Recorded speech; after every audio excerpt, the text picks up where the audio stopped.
Welcome to the Stressless Eating Podcast, where we help diet-obsessed and food-crazed women break themselves out of the food and body prison, end the dieting madness, and take control of their health for good. I'm your host, Leanne Ellington, and this podcast is about answering one question. How can you heal your relationship with food and your body and take a practical approach to this whole self-love journey, but without all that restriction, obsession, and shame, and without needing years of therapy to do so? If you want to know the answer, you're in the right place. All this information is 100% free, so please subscribe to and review our podcast.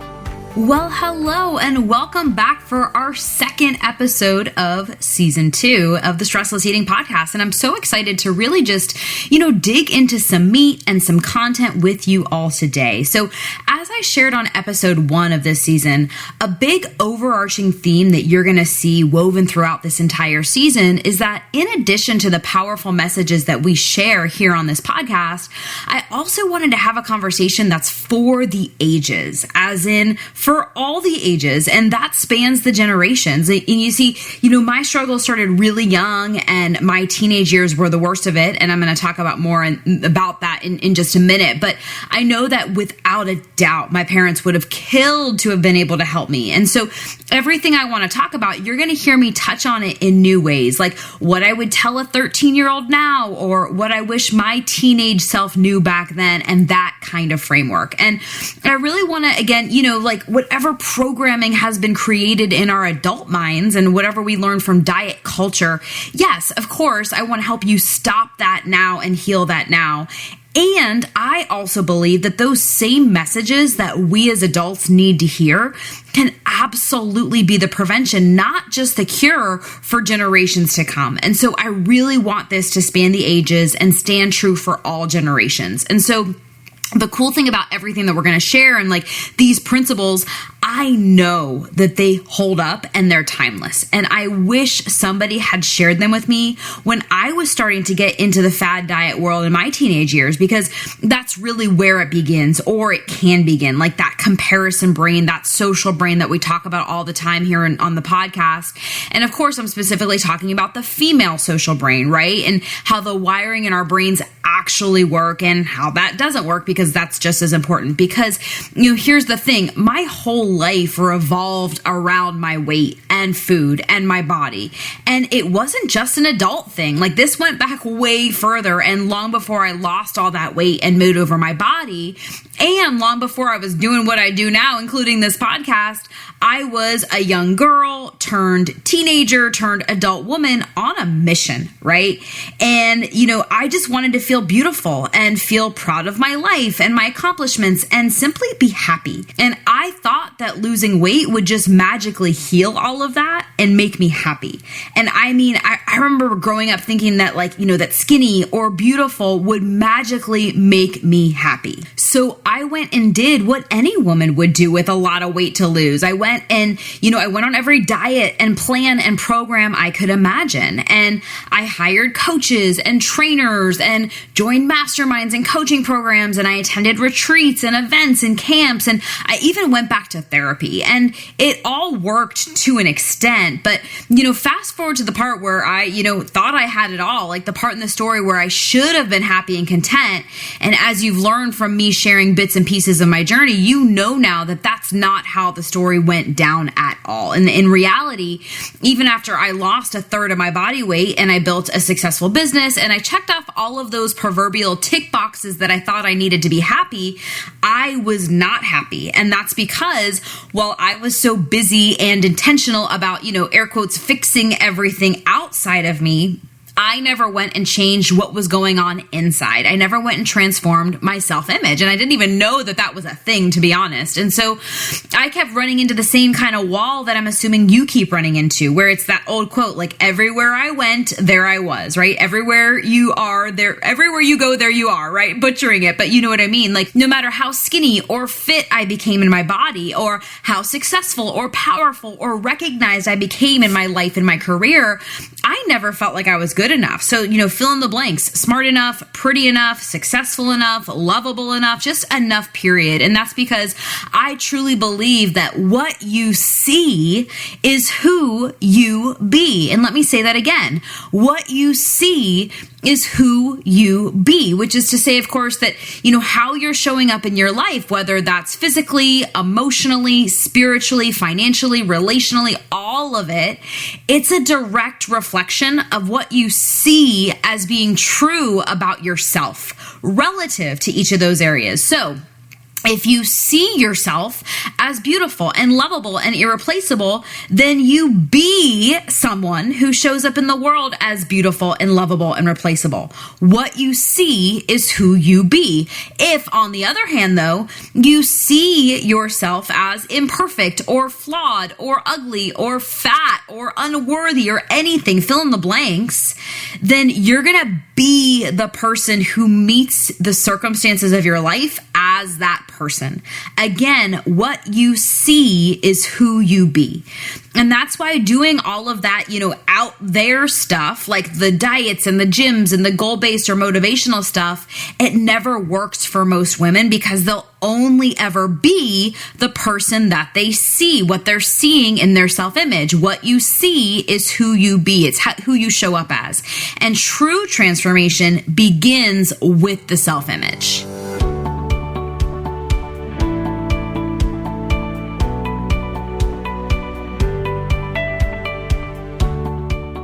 So for the most part, the whole self-love movement really missed the mark for me, as it did for a lot of my clients. And I can only imagine how young girls and younger generations are responding to it all too. I mean, you see the same messages that I'm probably seeing too, right? Things like, just love yourself no matter what, or, self-love conquers all. But, all of those mantras and platitudes, they just never seem to resonate with me. And I'll tell you for darn sure, they never worked for me either. I mean, how do you go from hating on yourself and criticizing yourself your entire life to fully accepting and loving yourself just because somebody told you that you should? Well, in my opinion, you don't and you won't, at least not from my experience, because self-love has a unique recipe. It has its own magical ingredients, which we're going to talk about here in just a minute. But I truly believe that if you leave self-love up to chance, or if you think that skinny or pretty will equate to self-love, or if you don't access this recipe that I speak of, or you just leave one of the ingredients out, you're going to miss the mark completely. As in, you're always going to be looking outside of yourself for something that you're truly looking to feel, most likely dying to feel on the inside. And so you'll always be looking for external circumstances or opinions or other people or factors to comprise your happiness and fulfillment, and to give you your meaning and definition and identity, and really to determine your worth and your purpose and your value in this world. And so you might be thinking well, how does she know this? What does she know, right? And here's the thing. I tried skipping steps. I tried cutting corners and fast forwarding through the process. I tried leaving out ingredients. And I tried looking to somebody else, or really anyone else at many points in my life, to just tell me who I was and tell me what I was worth, to, tell me that I mattered, or that I had value. And I tried looking to other people to tell me exactly how to take care of myself. And I tried looking to other people to tell me what I needed and when I needed it, or how I needed it and who I needed it from. And all that did is it left me feeling pretty much the opposite of love for myself, because I encompassed the opposite of self-acceptance. And it continued to stay this way until I crafted my own recipe. And I believe that every single woman and girl on this planet has her own unique recipe. Men, you have them too, but ladies, I'm talking to you really. And I believe that when the recipe is crafted and then followed, which is exactly what I do with all of my stressless eating clients, I'm going to walk you through that process today. It hands down every time brings you, like the chef of this recipe that I speak of, from feeling disempowered to totally empowered. It brings you from, lacking clarity to having full belief in yourself. And you'll go from looking externally for other people's opinions to feeling fully self-endorsed. And you'll go from feeling full of doubt to just full of this new form of certainty, and going from, undefined to really defined, like clear on who you are and who you want to be. And you'll go from shakeable to totally unshakable and resilient. And that's why I call it becoming your most unshakable self, because, stuff's going to happen, but like, does it shake you from who you are? And does it like throw you out off kilter? And so here's the thing, like, I'm guessing if you're anything like I, again, going back in my own younger self shoes, like, do you want to know these ingredients that I'm talking about? Well, it's your lucky day, because of course I'm not going to just talk about them. I'm going to share them with you, right? Because here's the thing, this recipe, it's not only transferable to anyone who comes across it. So like, I can share it with you and you can like receive it and get it.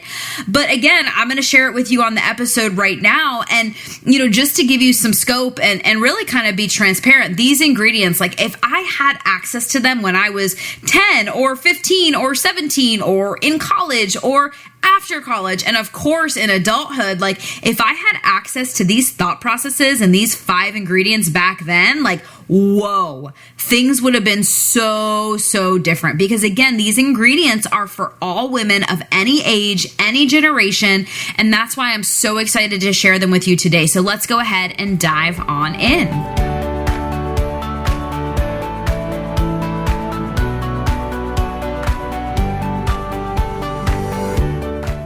Okay, so let's talk about the 5 ingredients, or the goggles, as I call them, of your self-image. So the first ingredient is self-care. And what I mean by that is really just figuring out what it would take for you to care for yourself as a verb and as a noun, physically, mentally, socially, emotionally, spiritually, relationally, all of it. Now, this in itself is a big pattern interrupt for most people that think that their health is just a food and fitness conversation. So that being said, do you truly feel like you know how to take care of yourself? And I found that most women actually don't. Like, they might know how to, get fit or get healthy for a little while, but after adversity strikes or they come up against some sort of wall in their life, or again, just like emotions, cravings, triggers, all those things, they go right back to their default. And so maybe you know how to take care of yourself personally, but on the mental and emotional levels, you feel like you need some help. And that's because self-care is 3-dimensional. It's a 3-dimensional conversation. And so when it comes to your self-image, that means knowing what you need and what it would take for you to care for yourself mentally, physically, emotionally, all of it. In other words, it's about taking care of all 3 of your brains, which we'll talk more about those later on. But another thing to mention is, just like we talked about on last week's episode, a lot of people have a faulty or skewed definition of the word health. So it makes self-care nearly impossible when you're kind of indoctrinated into that thought process. And so, we talked about how the first definition of health is based on, hard work and suffering. It's that like, no pain, no gain, eat less, move more thought process. It's the diet mentality where your brain has no choice but to rally up and gather what I call head weapons to get through it. So things like control, counting, weighing, measuring, obsession, you get the picture, right? And then the second definition of health that we talked about is really equated to, for lack of a better way of saying it, skinny. Like, it's based around the focus of getting or staying skinny or thin or lean or any other aesthetic word that women are using or looking for. And not only does it not work, but it little by little ends up hurting your heart. Because when all of your goals and your self-worth and your self-esteem are based on your infatuation with skinny, your heart has no choice but to rally and use those weapons, mainly what I call those heart weapons, things like shame and blame and comparisonitis and perfectionism. And trust me, it will never be enough and it will never make you actually happy. And it's actually taking you away from health and self-care.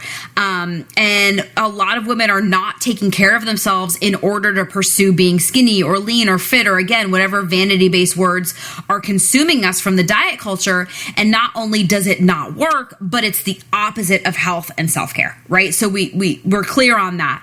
But here's the other thing, like self-care is super personal. Like you can't use my formula. I can't use yours. You can't use someone else's, formula or prescription or recipe. You need your own, and you need one that works with you and for you. And the truth is, it's got to be created by you. And I know that's not like super sexy or what people want to hear. They're like, just tell me what to do, all that. And, this is where a lot of women end up, outsourcing expertise to somebody else. And they ask somebody to tell them like what to eat or how to move or how to work out. And they let everyone else but themselves become an expert on them and their health and their bodies. But the reality is that you have to become the expert on you, because nobody can and nobody will be able to become an expert in your body and brain more than you can. And so as long as you outsource that responsibility to somebody else, you're never going to know how to take care of yourself. And you're always going to be left at the disposal of a diet or handcuffed to endless needs for, motivation from somebody else. And that is a losing game. Like you've got to take radical ownership of your health and self-care, because nobody can and nobody will do it for you. And so I know that's a hard pill to swallow, because we think that we should look to other experts for this, but I wish somebody had told me this when I was younger. Like it would have changed the game. And that's why all of my clients and I take the time to figure out what their individual self-care recipe looks like for them. Because, just like you, they can't use a cookie cutter one size fits all approach. Like we need to figure out what this looks like for our own lives, our own needs, our own circumstances, our own shortcomings, because we have those too, and all of it. And so, self-care is something that I could just go on and on about. And I know that, self-care has a lot of stigma nowadays, or it's like a big buzzword in the health industry. But for these purposes, we're talking about self-care, like when it comes to taking care of your physical, mental, and emotional health, like your brain, your nervous system, how health actually works. And so that's what I mean by self-care. And again, it has to be three-dimensional, like a three-dimensional conversation, or you're going to leave your health and self-care on the table, or just straight up never find it, like never find your solution. So that is ingredient number one, self-care.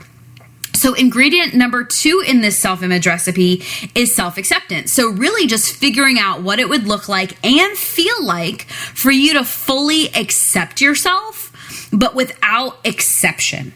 Like figuring out how to accept who you are and where you are right now in your journey, but without all of that shame and blame and guilt and comparisonitis and perfectionism. And so there's actually a few sides to this. So the first side is pretty simple, but it's something that no one ever really taught me. And again, it would have changed the game if I brought this thought process with me into adulthood. And that's like, what would it feel like for you to fully accept yourself without exception? Not like I accept myself except for my weight, or I accept myself except for my relation status or job title, right? I mean, like fully accept yourself right now as you are, warts and all, not when you lose the weight or make more money or reach that metaphorical mountaintop. I mean, like right now. And so most women are walking around totally and flat out rejecting themselves, like feeling disconnected from themselves and actively focusing on the things that they don't accept about themselves. And this is a major problem when it comes to your self-image. But there's another side to the self-acceptance stuff that doesn't get talked about very much. And it's learning to accept where you are and who you are and what is, like the data, like the reality. And this is where I'll share one of my favorite quotes by Byron Katie. And she says, "When you argue with reality, you suffer." And so let me say that again. She says, when you argue with reality, you suffer. And so how many of you listening right now are arguing with your current reality, or you're arguing with your current circumstances? And by default, because of that, you're staying stuck focusing on the problem and not stepping into the solution. If you're arguing with your reality and suffering, I promise you're not moving towards what would make you happy, because it's not our circumstances that make us feel mad or sad or ashamed or angry or anxious. And again, most people think like, no, my circumstances are making making me mad. My circumstances, my body's making me upset. But I'm here to tell you, it's not our circumstances that make us feel that way. It's our thoughts about our circumstances that cause us to feel those feelings. And the cool thing is that you get to choose those thoughts. You have to learn how to shift your thoughts, but it's something that you can, and I'll go as far as say that you should learn how to do. So let's use weight for an example. Like, it's not your weight that's causing you sadness or shame. And I know a lot of you listening might think it is, right? It's your thoughts about your weight that's causing those feelings. Let me say that again. Like, it's not your circumstance. It's not your weight. It's your thoughts about your weight. But those thoughts aren't going to change your weight right now, this very moment. But I'll tell you what can change right now. Finding better feeling thoughts can and will change how you feel right now. And finding more empowering solution-based thoughts can and will change how you feel right now. And this is where I'm also here to tell you, because again, I know it's like not always fun to accept, like, no, but Leanne, this is my weight right now and I don't like it. And this is where I'm here to tell you, like, you don't always have to like the reality or your circumstances and what's happening. You're allowed to like accept where you are right now, but you also are allowed to not like it. And you're also allowed to want to up level, which we'll talk about in a minute. But here's the thing. What's the alternative to not accepting it, right? What happens is we don't accept it and we live in this non-reality and pretend like what's happening isn't happening. But again, not accepting it causes us to focus more on the problem and less on the solution. And as you're learning, like, we always get more of what we focus on. So if you're not accepting the reality, you're focusing on the problem, and you guessed it, you're going to create more of the problem, because the truth is you can't go back and change what already happened. Like where you are right now, like your body, your life, your journey, your weight, you can't change where you are right now. Like as it stands right now, the data, the reality of where you are right now, it's already taken place, right? And everything that's happened, it's brought you to this moment in the here and now. And, wishing it away or shaming it or blaming it or comparing it, it's not only a losing game, but it's going to cause you to live in your past, right? So here's what I say about it. Again, you don't always have to like everything about yourself, your body, your circumstances, which I know the self-love movement is like, you need to love and like yourself right now. It's like, no, loving and liking are two different things, first of all, but you don't always have to like your current circumstances. You're allowed to want to go change those things and upgrade yourself or up-level elements of your life. But I invite you to learn to accept where you are and who you are and what is, like the data, the reality of where you are while you go. Because what's the alternative, right? It's like you're rejecting yourself, disconnecting from yourself, and living your life looking backwards, like living in the past. And so you do have another option. You can learn self-acceptance like it's a skill, like riding a bike or playing the tuba is a skill, right? Remember, what you see is who you be. Right? And so if you look for rejection, or if your brain has been wired or taught to look for rejection, disconnection, disappointment, you're gonna find it and you're gonna be it, because what you see is who you be. But if you look for acceptance and connection and care and love and like and trust and all those things, you're also gonna find it and you're gonna be it, because what you see is who you be. And here's that other side to self-acceptance that, again, it might go against what the whole self-love world is sharing. We talked about it just a second ago. It's that, accept where you are and who you are right now, because again, you can't change it. But also, if there are certain ways of being that you no longer want to accept, right? Like a different version of accept, right? You're allowed to say, you know what? I don't want to accept this any longer. I want to go up level. I want to create a new version of myself. And I say to that, go get him, tiger. Because if losing weight or making more money or getting into a new relationship, if it will legitimately make you a better, stronger, more powerful, more self-loving version of yourself, I say go for it, reach for the sky. But here is the distinction. Do not be a bitch to yourself to get there. Shame, blame, guilt, comparisonitis, perfectionism, all those things. And don't sacrifice your health or your happiness to get there. Again, so much to say about all of these ingredients, including self-acceptance, but we're going to stop there for today and head on to our next ingredient. And our next ingredient is self-worth. Okay. So This is simply a matter of understanding what you're weighing and what you are measuring. And really I call it a currency, but like the currency that you're living your life and really judging yourself by. And so what are you weighing and measuring, right? Are you judging yourself 24 hours a day based on the size of your jeans or your career status or your weight or the number of likes you got on Facebook or Instagram, right? Or are you defining and setting the currency that you want to be measuring yourself by and working towards that? Right? So are you valuing yourself based on the currency that you chose and that you voted on? Or are you valuing yourself based on the currency that you arbitrarily or subconsciously picked up along the way, or maybe, society or diet culture or whatever taught you, right? And here's the thing, there's nothing bad or wrong about measuring your self-worth by any of those external factors, weight, money, whatever. It's not that they're like bad or wrong. It's just that like the problem is going to happen, or I should say the problem arises like when your self-worth is comprised only and solely of those factors, that's where it's a problem, right? If you have a really strong self-worth and then you also are like, hey, I'm tracking my weight, I'm tracking my bank balance and all that, it's very different than if that is your measuring stick for happiness. That's the big distinction, right? And so most women have never taken a look at this part of themselves. And so let's do that right now. So think about your own self-image. Are you weighing yourself on the scale and letting it dictate how you feel that day?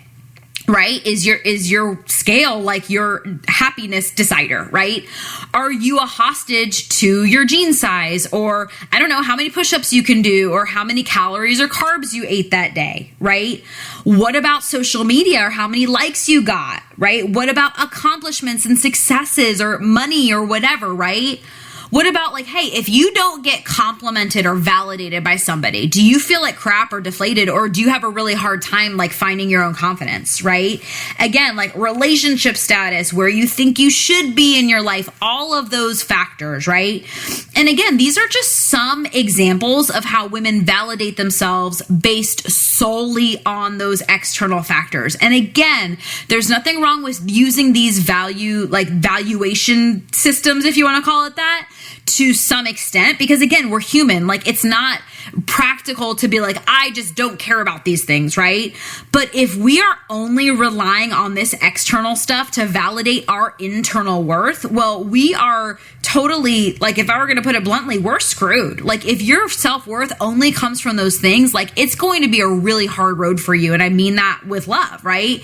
And I promise you this, like, when it comes to your self-image, how you're weighing and measuring yourself, it absolutely 1000% matters. Like, but you have to realize, like, there is a currency that you are able to create, like, you have access to it, and it would serve you, and it will move you in the direction you want to go, and it will actually make you feel happy while you go. But you have to look for it. You have to bring it to life. You have to have the awareness that you are weighing and measuring yourself by all this other stuff, and that's why we're having these powerful conversations right here today.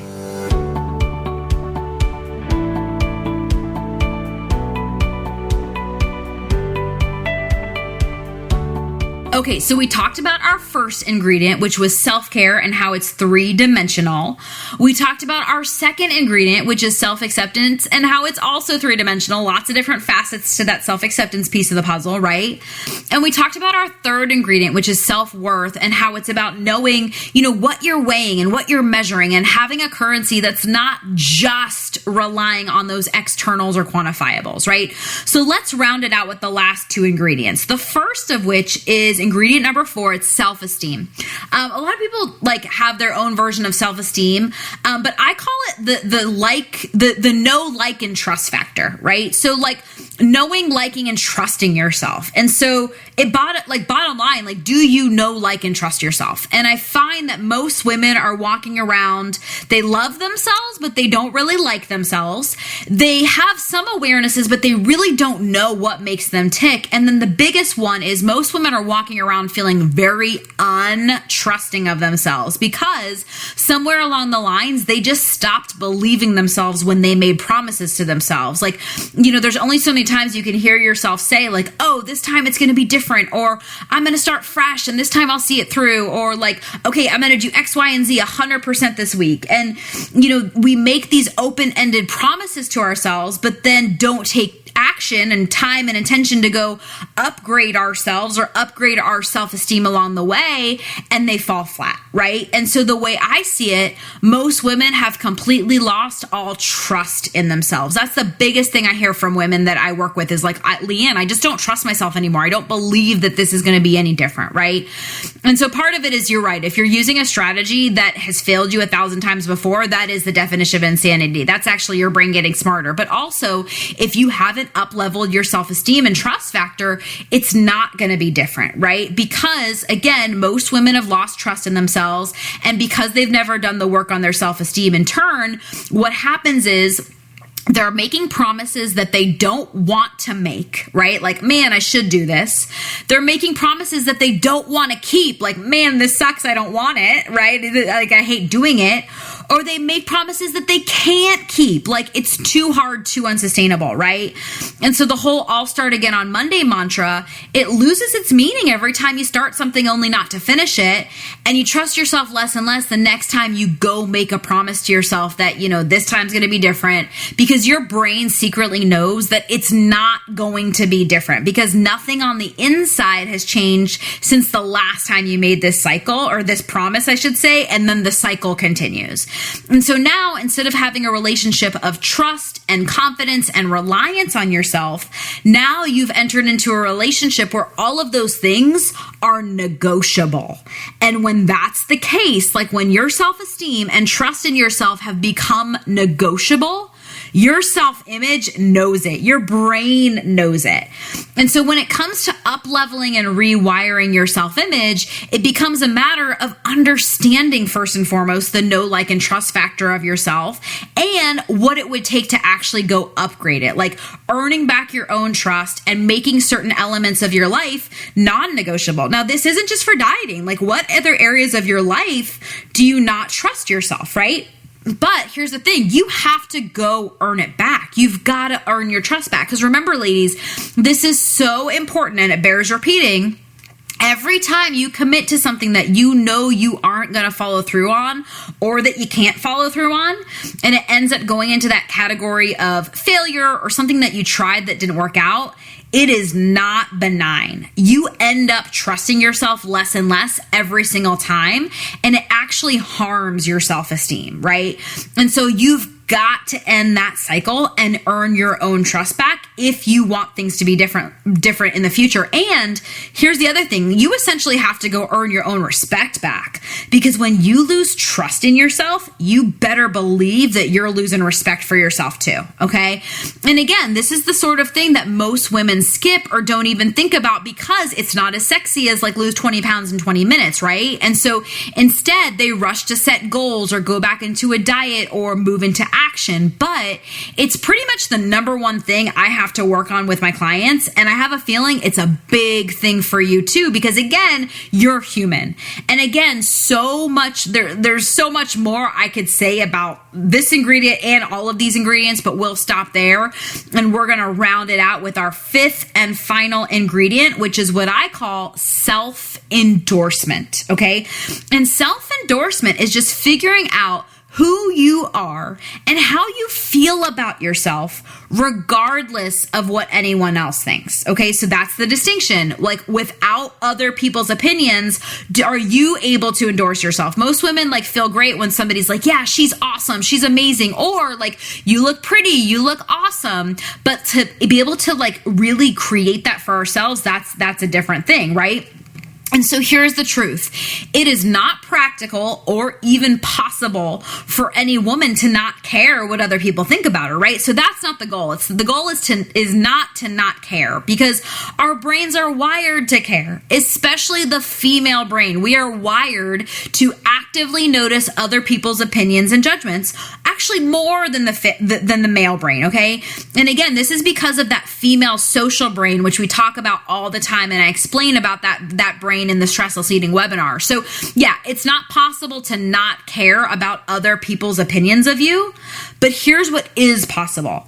It's possible to figure out what it would take for you to value your own opinion of yourself more, even just a little bit more than somebody else's opinion of you. So in other words, what would it be like if, yes, you're allowed to want it, but what if you didn't need endorsement from somebody else to tell you who you are, or tell you how much you're worth, or tell you how beautiful or desirable you are, or if you have the right to feel that way for yourself, right?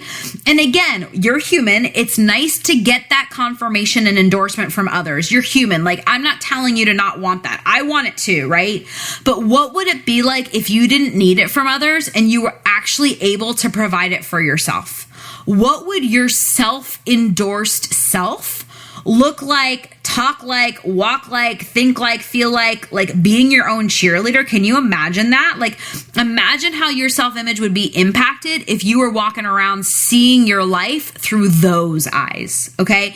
And that is the power that you have, my lovely ladies. But again, only if you take your self-image into your own hands and into your own brains, I should say. And I know it's simple, not easy, but once you do it, it changes everything, like literally everything.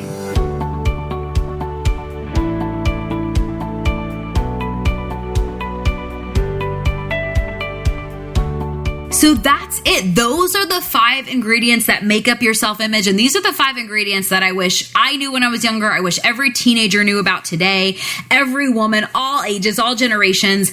And they are self-acceptance, self-care, self-worth, self-esteem, and self-endorsement. And they all add up to love. Like, those 5 ingredients create your self-image that you walk around with inside and behind those eyes of yours every single second of every single day for the rest of your life, whether you know it or not, but now you know, right? I also believe that these are the self-image ingredients that, again, it spans the ages and it spans the generations. Like, no matter what age you are, no matter where you are in your life, these hold true. And these are absolutely transformational if you take the time to create your self-image through these eyes. And so investigating every single ingredient, it's just a really, really, really important and paramount part of the process of rewiring your self-image. And that's why every single one of the ingredients above, they were intentionally placed there. Again, my inner lazy gal, if she could have skipped something, she would have, I promise, right? And so if all of these ingredients are explored and added to your self-love recipe, you're going to have this usable, wash, rinse, repeatable recipe and framework to fill in the blanks of what you personally need for your own self-image. And the cool thing is, this recipe will grow and evolve as you do. Like, I literally take myself through the process that I share with my clients at least once a year, sometimes more if I'm really in the process of up-leveling, because it will always meet you where you are. Because without fail, if all of these ingredients are integrated and practiced, it's a surefire certainty that you're going to go from feeling any amount of disempowerment to empowerment, and from lacking clarity to having full clarity and full belief in yourself, and from looking externally for other people's opinions to feeling self-endorsed, and feeling full of doubt to feeling full of certainty, and really from undefined to defined, like clear on who you are and who you want to be. And instead of feeding more of the dark or more of what you don't want, you're going to start being able to feed the light and know what that is and know what that looks like, right? But I also know that on the flip side, on the converse, if you don't take these steps, or if you skip any of the ingredients, or if you keep just feeding your self-image with weight loss and dieting, you are going to be shakeable and susceptible. You're always going to be looking to other people or other things your weight or your jean size to really just tell you who you are or tell you who you aren't. And you're always going to be walking around looking for anything outside of yourself to tell you what your purpose is, to give you meaning, to determine your happiness. And again, in turn, you're going to keep feeding the darkness. And I am not saying this to scare you, and I'm not trying to go all doom and gloom on you. This is really just the truth as I've seen it and I've experienced it for myself and for the countless women that I've worked with. And like I told you, I skipped this part and I obsessed over my weight and other quantifiables instead. And it left me miserable inside. And I wish somebody had told me this when I was younger, because it could have saved me a lot of heartache and suffering, not to mention a lot of endless dieting and food obsession. And so, again, most women take a look at this last, but I'm telling you, it's one of the things, it's the main things that are causing and perpetuating your struggles. And here's the flip side. Like, I can promise you this. Let's say you do reach your ideal weight or your ideal size. If you've been being hyper judgmental or self-critical or shaming, blaming, and comparing yourself your whole life, that doesn't just magically go away. Okay. If you don't address the habits and thinking and behaviors that got you there, law of cause and effect says you're going to go create more of the same, because knowing what to do is one thing, but getting yourself to do it is a whole other ballgame. And that's why I'm here to remind you, you cannot out diet, outperform, or outsmart your self-image and your brain. And so if your self-talk is taking you in the direction of failure, disbelief, or straight up unhappiness, it's leading you in the wrong direction. And that is what's keeping you stuck in the struggle and on the up and down roller coaster. And that's why I felt called to dedicate an entire episode to just sharing the 5 ingredients of your self-image with you. This is the recipe to your freedom and happiness and peace of mind. And at the end of the day, that's what you want, right? Like, you might think you want to lose weight or be smaller or attract a better mate or make more money or whatever, but I promise you, what you really want is how you think you're going to feel if you get those things. But if you don't address the self-image and body image that's causing you to think and act and feel and behave the way that you are right now, you're always going to end up right back where you are right now. And that's why I truly believe that a brain-based approach and a self-image solution, it's really the only pathway to permanent transformation, like not just that short-term change. And so now you have the 5 ingredient recipe that you need to create true and lasting change in your life. Thanks for tuning in to today's show. If you like what you heard and you're interested in breaking out of your own food, body, and diet prison, here's what I want you to do next. Head on over to stresslesseating.com. That's stresslesseating.com and sign up to watch the Stressless Eating webinar, where I'll walk you through the exact 5-step game plan my female clients use to conquer emotional eating, self-sabotage, and finally heal themselves from the restrictive all-or-nothing diet mentality for good, but without obsessing or spending years in therapy to address it.